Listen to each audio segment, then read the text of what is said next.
full compliance sa mga ahensya ng pamahalaan sa Executive Order No. 18 at 32 ating pag-uusapan. Kasama si Secretary Ernesto Perez, Director General ng Anti-Red Tape Authority. Secretary, magandang tanghali po. Magandang tanghali, Nina, Chief. Isang malaki pong karangalan sa Anti-Red Tape Authority na maimbita uli dito para i-share po natin yung good news sa ating taong bayan, yung mga magandang programa, inisyatibo na ginagawa natin sangayon sa direktiba ng ating Presidente for all government processes to be streamlined and digitalized. Magandang balita po yan. Kaya una po sa lahat, gusto namin kumustahin ang implementation ng mga programang Anti-Red Tape Authority o ARTA, particular na po sa Electronic Business One-Stop Shop o EBOS. Maganda, Nina, no? Kasi nung isang araw lang, pumunta po tayo sa Malabon. Nilaunch po nila yung kanilang pag-set up at pag-operationalize ng Electronic Business One-Stop Shop. Kasi ito po ay isang napakagandang programa na kung saan kapag ang LGU ay merong Electronic Business One-Stop Shop, pwede na pong mag-rehistro, makakuha ng business permit in a matter of 30 minutes. In fact, doon po sa ating Navota City, 20 minutes lang. Tapos sa Valenzuela, 30 minutes for new application. Ang Quezon City po, sinasabi nila na sa renewal, in fact, pwedeng gawing 10 seconds. Kasi digital eh. Opo. Sabi ko, totoo ba yun? Sabi na, pag-renewal. Kasi ginagawa nating benchmark yung Singapore. Yes. Ang Singapore kasi, pag register ka ng negosyo mo, 10 minutes lang you can get your business permit.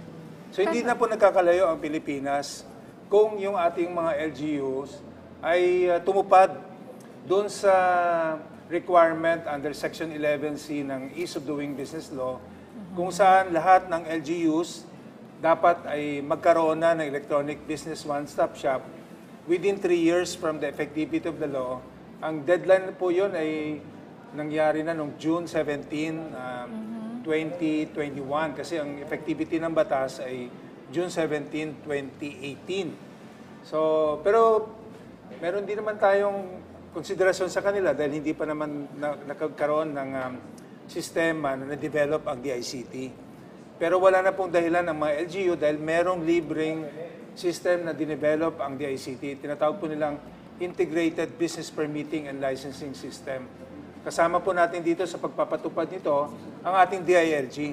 So hindi lang po ito ARTA na inisyatibo. Gusto ko pong emphasize, under a whole of government approach, kasama po natin si Secretary Benhar Abalos ng DILG at Secretary Ivan Uy ng DICT. Yan po. Good news yan, lalo na sa mga aspiring entrepreneurs. Okay, Secretary Perez, ano po ba ang mga paraan natin upang mapabilis ang full implementation ng EBOS sa mga lokal na pamahalaan? Kailangan po political will. Kasi hindi po dahilan na ikaw ay first class or fourth class municipality or city, dahil doon po mismo sa San Roque, Northern Samar, which is a fourth-class municipality. Inawardan po natin sila last 2 weeks nung pumunta po tayo sa Cagayan de Oro during our Ease of Doing Business Summit. At doon po dumating yung kanilang mayor at binigyan natin ng Certificate of Commendation. So wala pong dahilan dahil libre po ang sistema. Ang gagawin na po ng mayor ay sundan lang yung operations manual na inilabas ng Anti-Red Tape Authority kasama ang DILG sa DICT at libre na programa, sistema ng DICT which we call the Integrated Business Permitting and Licensing System. Sir, do you need a strong internet connection? Kasi iniisip ko, paano yung mga far-flung areas na gusto nila pero siguro wala silang signal? Nasagot na po natin yan dahil ang ating Pangulo nilagdaan yung Executive Order 32 last July 4, 2023 kung saan pinagtibay pa rin po natin para mapabilis ang proseso ng pag-construct ng much-needed towers, internet towers. Pero hindi po dahil sinasabi ko nga, paano naman yung San Roque, Northern Samar? Yes. Kung sinasabi nila pure internet connection, nagawa sa Samar ito eh. So lalo dito sa Metro Manila, dapat walang dahilan. At unfortunately, out of the 17 cities and 1 municipalities, siyam pa lang po ang nakapag-comply dito at ang pinakahuli po yung Malabon ng isang araw inawardan natin. So kung gusto, babanggitin ko po yung Sige mga po. cities na compliant dito, Quezon City, Parañaque City, Muntinlupa, Valenzuela, Marikina City, Manila, of course, Navotas, dito po ay Pasay City at pinakahuli po natin inawardan ay Malabon City. Outside Metro Manila po, ang kauna-una nating inawardan ay yung Lapu-Lapu City in Cebu, tapos Batangas City, at ang pinakahuli po ay yung San Roque in Northern Samar. Ayan, so tatandaan namin yung mga lugar na yan na may political will. Ako taga Quezon City, at in fairness sa Quezon City, mabilis po. Okay, so kasalukuyan po kayo naglunsad ng inyong legal summit noong nakaraang linggo. Ano po ang inaasahan natin sa legal summit na ito at ano po ang layunin nito laban sa red tape? Pinaigting po natin ang campaign para sa ating mga mamamayan. Malaman nila na meron po tayong legal department na tumatanggap po ng reklamo at ito po ay ina-actionan kaagad. Atin din po pinaigting ang ating Memorandum of Agreement with the 8888 or the Citizens Complaint Center para kung sila po ay tatawag doon at binibigyan po ang lahat ng ahensya ng may issue or concern ng 3 araw para sagutin yung concern. At pag hindi po nila ito sinagot, ang Office of the President na po mismo sa pamamagitan ng Citizens Complaint Center, i-refer po to sa Anti-Red Tape Authority at iimbestigahan po natin to at pag hindi po na-explain nila at hindi nila nagbigay ng tamang dahilan bakit hindi nila sinagot ang complaint or concern within 3 days, then magpapile po ang Anti-Red Tape Authority ng kaso either with the Civil Service Commission or with the Office of the Ombudsman. Okay. Secretary Perez, kasunod po ng Legal Summit, nagsagawa rin po kayo ng Ease of Doing Business at Logistics Summit sa Cagayan de Oro. Paano po matutulungan ng mga summit na itong ating mga kababayan hinggil sa kanilang mga transaksyon sa pamahalaan at paano ito makakatulong, sir, sa logistics sector? Napakaganda po ang ginagawa nating paggawa ng Ease of Doing Business Summit and Logistics Forum outside Metro Manila kasi last year, ginawa po natin yan sa Metro Manila. But this year, ginawa po natin kaunahan yan sa Cebu last August. Tapos ito nga, last week sa Cagayan de Oro. At napakatindi po ang enthusiasm ng ating mga Chambers of Commerce. No? Cagayan Chamber of Commerce at lahat po ng mga ahensya dumalo. At nakita po natin dito yung suporta na binibigay ng Chamber of Commerce. At ako din po natutuwa dahil hindi lang po local Chamber of Commerce. Recently po, even the foreign chambers of commerce, nandyan po yung Malaysian Chamber of Commerce, Korean Chamber of Commerce, German Chamber of Commerce, European Chamber of Commerce, American Chamber of Commerce po, at lahat na halos gusto makipagkasundo at maglagda ng Memorandum of Agreement. Kasi nakikita po natin dito, napakalaki po ng potential ng Pilipinas. Kasi po ang ating mga workers dito, highly skilled, world class po, engineers, no, accountants, skilled workers, even health workers. Kung saan po, pag tayo po na kumbinsin natin ang ating mga investors na pumunta po dito sila sa Pilipinas sa pamamagitan ng ipaalam natin yung mga programa, inisyatibo natin by way of this Business Summit and Logistics Summit, kung saan pwede natin sabihin sa kanila that the Philippines is ready for ease of doing business. Kasi number one concern po ng mga investors, businessmen during the recently concluded survey by the Management Association of the Philippines, ang number one concern po ng ating mga investors ay tungkol sa ease of doing business. Pag sinasabi natin ease of doing business, meron bang cumbersome bureaucracy, over-regulations, overlapping regulations? Pag ito po na-convince natin, na iparating natin sa mga prospective investors na meron po tayong mga programa kagaya ng EBOS, kagaya po ng expediting the processing of permits for telecommunications tower, at lahat po, like yung ilo-launch natin Philippine Business Regulations Information System, saka Anti-Red Tape Electronic Management Information System, kung saan ito po ay sang-ayon doon sa programa ng National Policy on regulatory management system.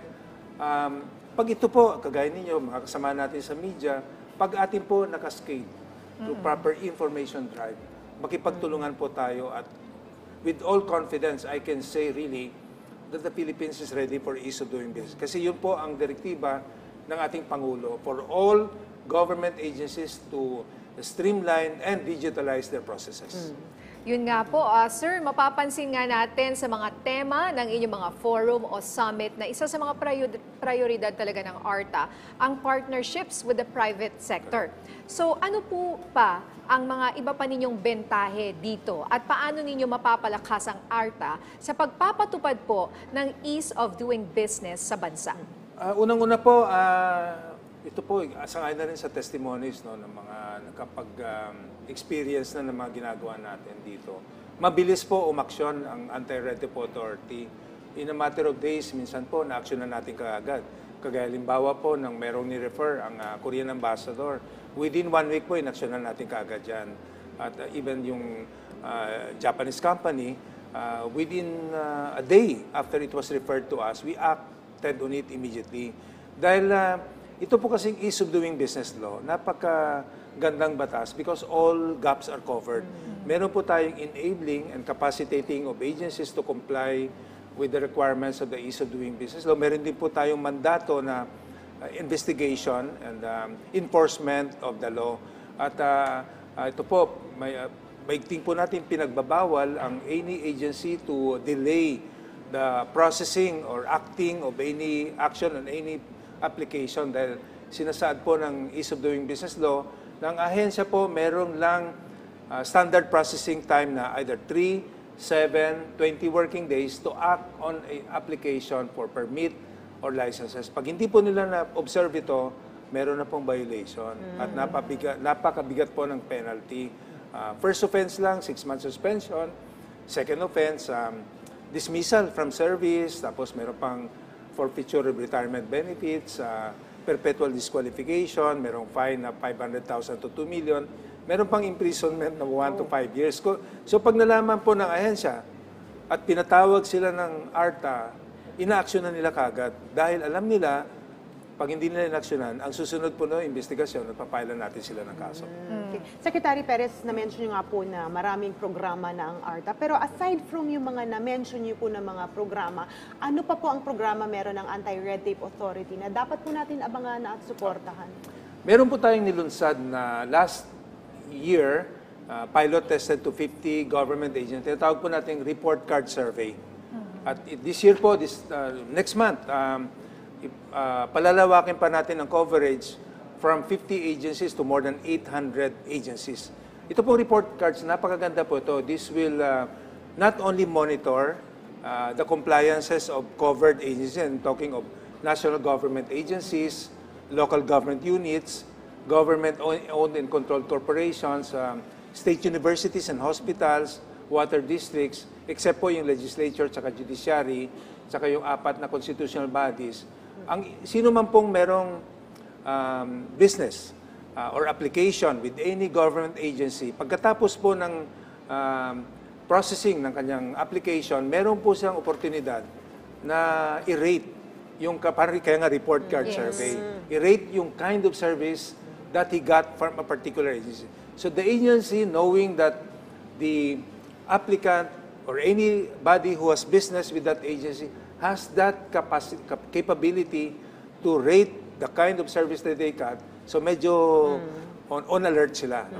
Isa lang po yun, report card survey. At ito po, next month, no, ang ating pong direktiba sa ating Compliance Monitoring and Evaluation Office, lalo pa po natin paigtingin ang kampanya for all LGUs to comply with the requirements of the Electronic Business One-Stop Shop. Kasi napakaganda po nito, gusto ko po talagang maintindihan ng ating taong bayan at even yung mga local government units na lahat po ng local government units na nag-set up ng Electronic Business One-Stop Shop, ang experience po, tumaas yung kanilang number of business registration sa revenue collections. So kung nagawa po ito ng 13 local government units at pag ito po ginawa ng lahat ng LGUs, sigurado po ako, very, very confident po ako na talagang unlad ang ating ekonomiya Dahil ang anuman pong economy, even not anuman pong country in the world, na pag mabilis po ang pag-process ng business permit, may encourage po natin yung ating mga negosyante na mag-register ng kanilang negosyo. At dahil dito, voluntarily, they will register their business and pay the right amount of revenues. Ito naman, maisingit ko lang bago ko yung susunod na tanong tungkol sa pass-through fees, no, Secretary. Yung parang yung order niyo na dapat bawal ang nakasimangot, 'di ba? Bawal masungit. Tama po yun. Kaya marami namang mabait. Yes. Pero marami rin masungit, Secretary. Ano pong mensahe niyo sa kanila? Unang-una po, under Section 21 of the Ease of Doing Business Law, anyone who has business with any government agency within office hour is entitled to proper service. And he or she has to be attended to. Kaya po, pag nagsimangot o hindi natindihan, this will be considered as a violation. No? If we Yung interpret the law- sinigawan po, meron kasing Oo, nagsabi may mga sa akin ganyan, yan.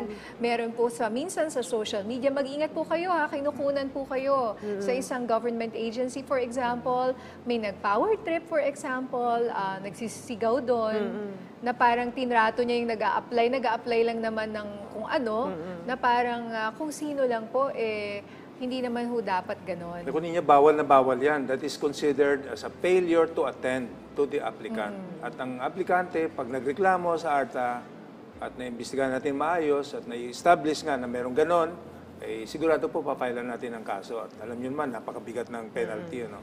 Para lang sa nakasimangot, O, no? diba? Chi? Pero sometimes kasi talaga kapag naman pipila ka at makikita mong hindi receptive yung nandun sa frontline, parang uuwi ka na lang. So maganda nga ang programa po Yung ito. pumila ka ng 2 oras, for example, tapos sisigawan ka lang, humihingi ka lang naman nung parang permit na yon na kailangan mo, whether sa trabaho mo or may gagawin ka. So sana po, no, maisip rin ng iba nating mga government officials, no, na alam ko mahirap rin po yung trabaho, pero syempre, we are here to serve.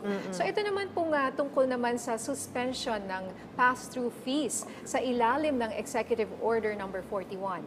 Ano po ang magiging tungkulin ninyo o role sa kautosang ito? Kasama po natin ang ARTA sa DILG at DICT, Department of Transportation at Department of Public Works and Highways na to enforce o ipatupad ang direktiba ng ating Presidente under Executive Order 41 na bawal po sa mga LGU na mag-impose o mag-collect ng tinatawag na pass-through fees. Ngayon, ang mga LGUs dyan, minsan, sinasabi nila na meron silang ipinasa na ordinance at based on the local government code, according to them, meron silang ganung kapangyarihan. Pero dahil dito po at ni-remind natin na even under the local government code, bawal po ang isang LGU na mag-impose o mag-collect ng pass-through fees. Ang dahilan po nito ay ito pong pass-through fees ay talagang pahirap sa taong bayan. Dahil pag ito po kinukolekta din sa mga cargo trucks, container vans, siyempre ipapasa nila yung cost to the consumers. So eventually, yung taong bayan na nagsasuffer. Kaya naintindihan po ng ating Pangulo, ayaw niya pinapahirapan ng taong bayan. Palagi po sa aming mga meeting, tuwing lumalabas po yung unnecessary requirement, gusto niya tanggalin to, gusto niya hindi pinapahirapan ng taong bayan. Kaya ito pong direktiba na to, Executive Order 41, ay isang ayon nga doon sa kagustuhan ng ating Pangulo na ang taong bayan ay dapat hindi pinapahirapan. Ito pong pass-through fees ay one way of pahirap sa taong bayan dahil it adds cost, no, logistics cost. Actually, it constitutes 25% according to studies doon sa cost ng goods kasi pag nag-charge ang LGU ng pass-through fee, eventually, ipapasa on to sa ating mga consumers. At it is equivalent to about 25% of the total cost. Malaking tulong talaga to sa mga entrepreneurs natin. No? Hopefully talagang marami pang maingganyo po. Mensahe na lamang po sa ating mga kababayan na umaasa sa mabilis at tapat na serbisyo ng pamahalaan. Mga kababayan, ang ating Pangulo po ay very specific sa kanyang direktiba sa lahat ng ahensya ng gobyerno to streamline and digitalize processes para po ma-avoid ang red tape, ma-avoid ang mahabang pila. Ini-encourage po ang mga taong bayan na at ang mga government agencies to go online. Kaya po itong business permit and licensing ng LGUs, full online po to from the filing, processing, payment, and even the printing of permit and fees. Hindi na po kailangan pumunta sa munisipyo para mag-renew ng kanilang business permit. So maiwasan po yung mahabang pila at napakabilis na rin po. Ganon din po sa mga ahensya natin ng gobyerno. I-encourage din po na magkaroon ng business one-stop shop para magamit natin full online. Hindi na po mahabang pila, maiwasan na po yung pagsusungit, ang taong bayan hindi mahabang pila. Kaya napakaganda po ng programang ito. Wala po tayong dahilan para hindi masapatuparan po ito dahil ang Anti-Red Tape Authority, kasama ang DILG at DICT, maigting po natin na pinapatupad itong programa dahil napakaganda po at sama-sama po tayo.